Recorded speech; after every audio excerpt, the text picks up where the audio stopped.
Welcome to the Deep Dive. Today we're looking at something pretty huge happening in Washington, D.C. A real seismic shift. Definitely. It feels like big changes are underway. Imagine the Pentagon, right? The symbol of defense. What's getting a major rebrand? And it's not just, paint. It's about the mission itself. That's the core of it. We're talking about the Trump administration making some really decisive moves. They're reshaping America's military, changing national priorities. And right at the center of it all is Pete Hegseth. Exactly. The new Secretary of War.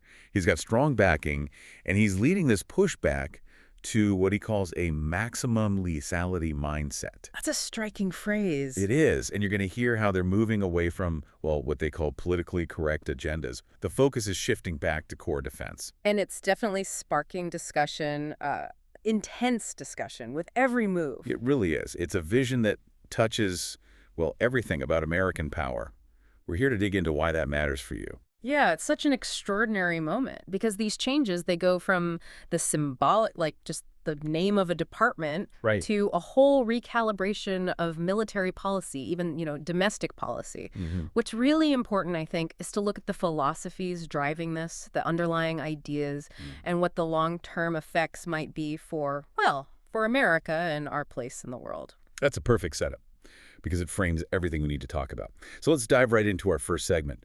A bold rebrand from defense to war, restoring America's warrior ethos. Okay. This whole dramatic change in military leadership, it really kicks off with Pete Hegseth taking the reins. He's an Army veteran. You probably know him as a former Fox News commentator, too, and now Secretary of War. And the confidence from Republican senators Yeah. was really something. Overwhelming is a good word for it. It seemed that way. Yeah, the backing was very, very vocal, clearly wanted a new direction. You had Senator John Barrasso calling him a strong nominee, focused on, quote, strength and hard power, not the current administration's woke political agenda. Pretty direct language. Very. Yeah. And Senator Marsha Blackburn, she said Hegseth would put our enemies on notice and make our military great again. Wow. And then Senator Mark Wayne Mullen, pointing to his background, decorated combat veteran, 2 Bronze Stars, 20 years of service. He called him perfect for the position. So strong endorsements emphasizing his military credentials and a specific vision. Exactly. They clearly felt he was the right person for this particular moment and this direction. Now, we should mention, before his confirmation, there were those 2017 sexual assault allegations. Right. Hegseth publicly said it stemmed from a consensual encounter, and senators made it clear this wouldn't stop his confirmation. Underscoring just how committed they were to his appointment, yeah. But the really big headline, the most symbolic move, I think, has to be renaming the Department of Defense. Oh, absolutely.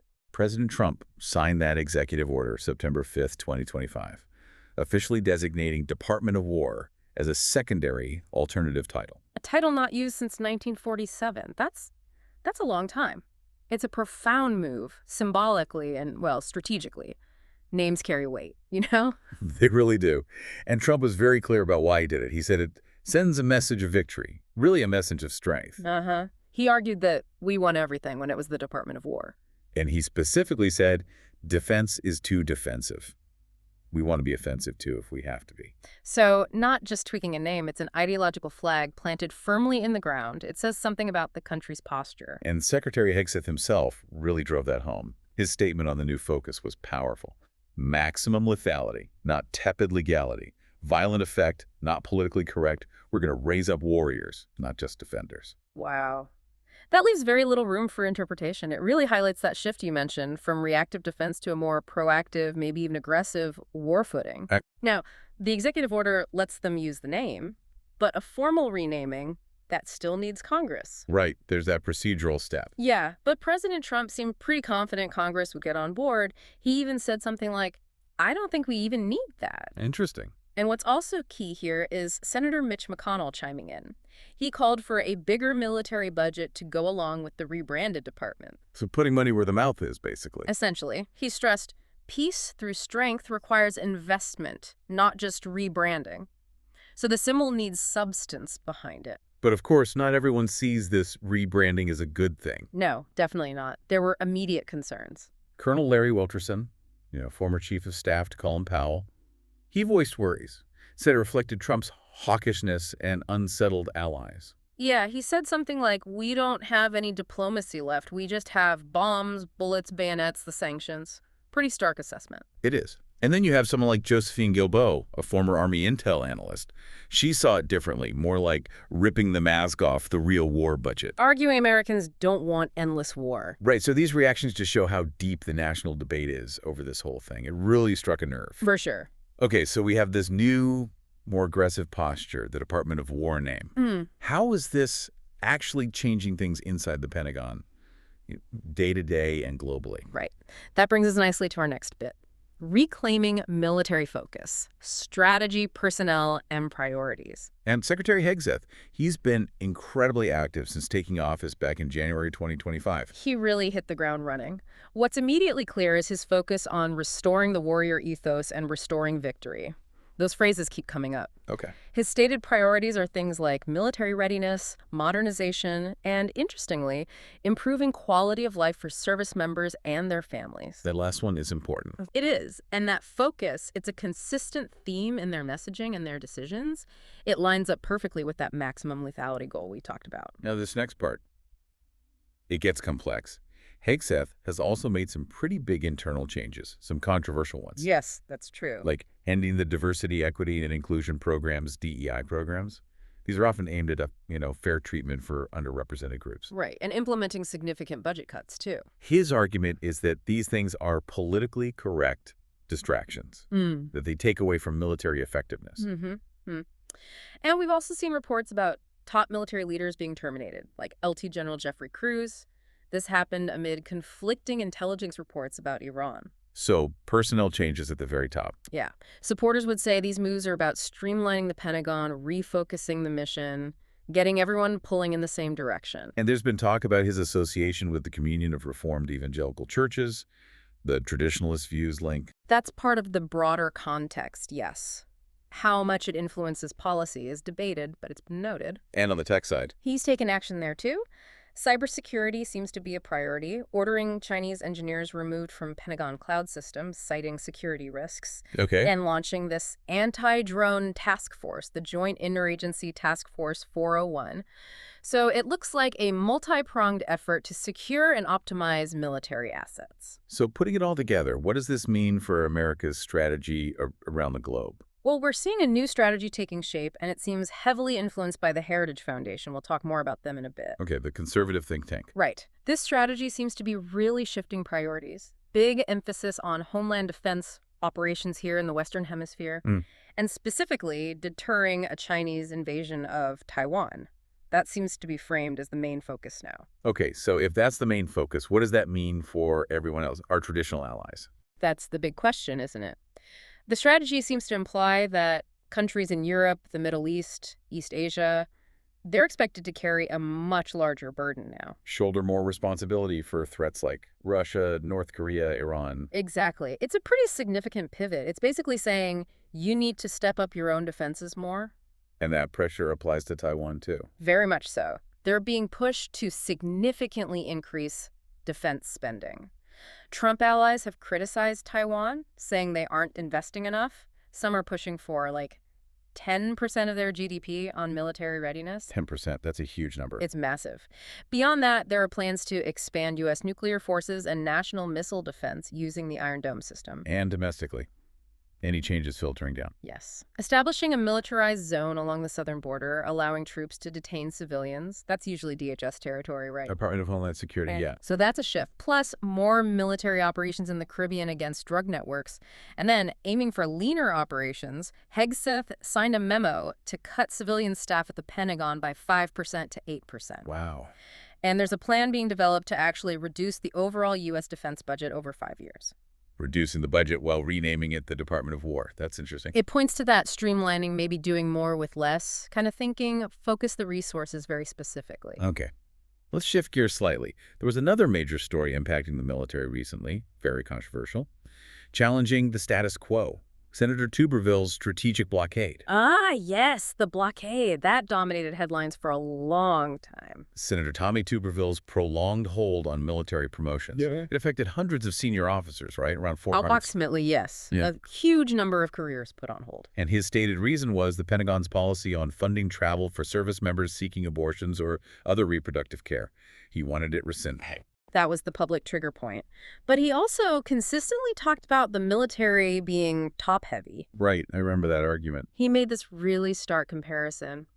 When my dad served in World War II, we had one general for every 6,000 troops. Now we have one general for every 1,400 enlisted service members. That's quite a difference. And he added, today we have more admirals than we have ships. So he framed it partly as an efficiency issue, getting back to core priorities. And he was pretty open about the underlying goal, too, wasn't he? One source framed his actions as trying to hinder Joe Biden from radically transforming the military. And preventing the Pentagon from being, quote, stacked with yes men, who in a time of turmoil will side with Biden or the deep state as opposed to the Constitution and the people.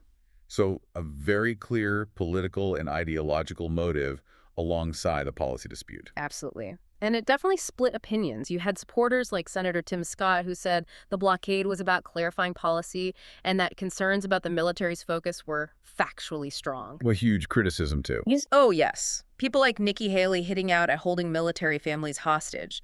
Senator Elizabeth Warren called it reckless to block leaders like that. So intense arguments on both sides about readiness, rights, political tactics. The works. Exactly. It highlighted a lot of the tensions we're seeing play out. Okay, finally, let's look at the intellectual powerhouse that seems to be behind a lot of these shifts.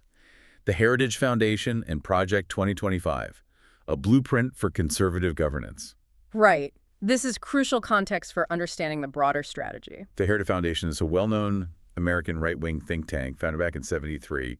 It's been described as playing a leading role in the conservative movement. And historically very influential, ranked among the most influential public policy organizations for decades. And they have a track record, right, like during the Reagan years. A significant one. About 60% of the policy recommendations in their big Mandate for Leadership report back then were implemented or started in Reagan's first year alone. 60%. That shows real impact. It absolutely does.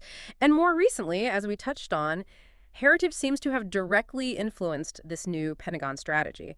There was a classified document reported that apparently looked a lot like Heritage's 2024 report.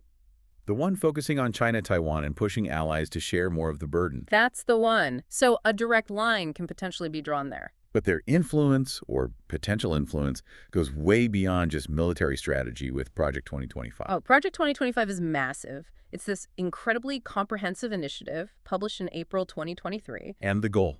To fundamentally reshape the federal government, to consolidate executive power in favor of right-wing policies if a Republican administration takes office. So it's not just a list of policies. It's a plan to restructure the government itself.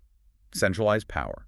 Maybe weaken checks and balances. That seems to be the core idea, yes. Transforming the way government operates. So what kinds of things does it propose? Well, according to Heritage, key proposals include replacing merit-based federal civil service workers by people loyal to Trump. Okay, loyalty over traditional civil service neutrality. Taking partisan control of key government agencies, think DOJ, FBI, and maybe even dismantling whole departments like Homeland Security or education.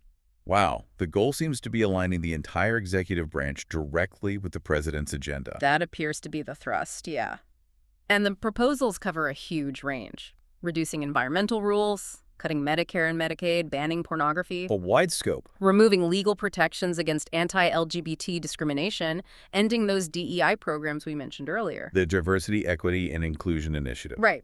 And prosecuting what it calls anti-white racism. And immigration. Very strict policies proposed. Arrest, detention, and mass deportation of undocumented immigrants. And, significantly, using the U.S. military for domestic law enforcement on the border. Using the military domestically. That's a big step. It is. And all of this is underpinned by a particular and controversial take on the unitary executive theory. Which basically says the president has complete control over the executive branch. Essentially, yes.